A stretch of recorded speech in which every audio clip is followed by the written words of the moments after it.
Good morning. This is Pastor Chris, Glendale United Methodist Church, Glendale, West Virginia. I wanted to go a little bit more in depth about how I do my morning meditation. I went through it pretty quickly a while back in one of the pastor's ponderings, but I wanted to spend a little bit more time with that. So I've struggled with my daily personal meditation time, devotional time, throughout all of my ministry. When I was a teenager, I began to read a chapter of the Bible a day, and that was all well and good. But I didn't always study it, didn't always apply it to myself, didn't always get anything out of it. So part of the reason why we study the Bible for our own personal devotion and relationship with God is so we'll understand God more fully, so that we will grow and mature in our faith, so that we can have the tools that we need for the day that lies ahead. So when I moved here, I bought this Bible for myself, Lectio Divina Bible. This is the CEB version or translation. I also picked up, I think it was at Walmart, this 5-subject notebook, which I really like because it's just the right size. It fits my book stack pretty good. Has plenty of room for writing in. And what I start with is a morning prayer. I do it first thing in the morning, otherwise it doesn't get done. So I start with a morning prayer. When I began keeping this particular notebook after I moved here, I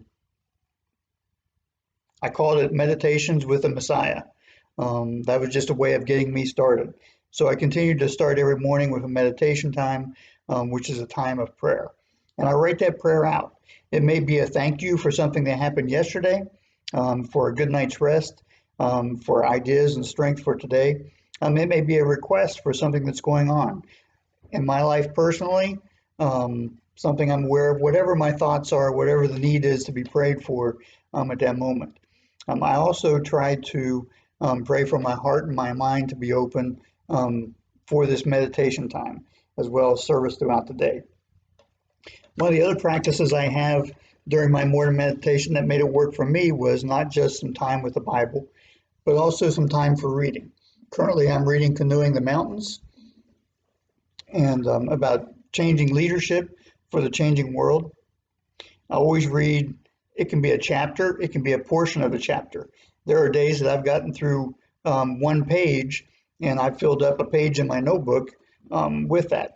A note about that, I started labeling the front of my notebook with what material is included in it.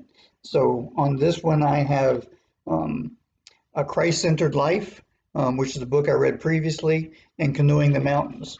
So I'm going to keep these, and if I ever need to go back and refer to these books, I can also refer to my notes by pulling the right notebook off of my shelf. That's something new in my life that I'm planning on doing and using. So I write my prayer down. I read a little bit of whatever book I am reading and make some notes about it, things that I'm learning, things that I want to remember from that, just like any other note taking. Then I go to this prayer book, A Guide to Prayer for Ministers and Other Servants. And each week it has a morning prayer, it has a psalm, and you read that psalm every day for a week. And then it also has a scripture for the day. So in my notebook, I'll write down what the psalm is for the week and what the scripture is for the day, so that when I move to that point, when I'm looking at those scriptures, that psalm for today, for the week, and the scripture for the day, I make some notes in here. Might be questions, might be places where I need to study further, might be something I grasp from it. It might be an outline. I do use the psalm since I study it over the course of the week.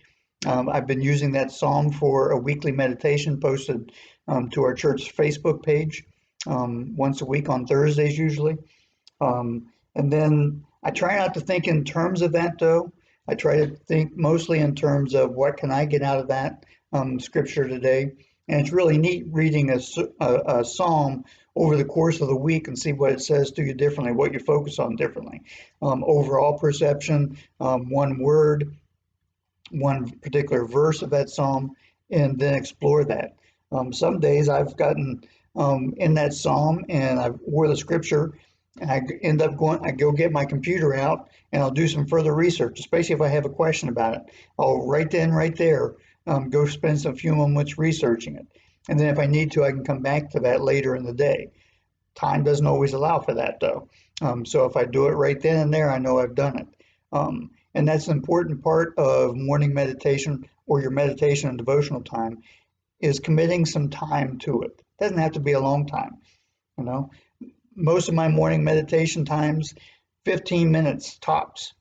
They have gone a half hour, 45 minutes if I really find something I've gotten interested in and really begin exploring it, trying to make sense of it, like a verse of scripture that stands out and I'm having trouble digesting it and understanding it, and so on. So I'll make some notes in there and then all that's classified and coordinated. Um, anyway, I wanted to share that with you. That's how I do my morning meditation. You have to find what works for you and what's going to work in your life and what your needs are. Um, that's my version at this point in time, October 3rd, 2019, subject to change as I find new ways to say the scripture for myself. Goodbye and God bless.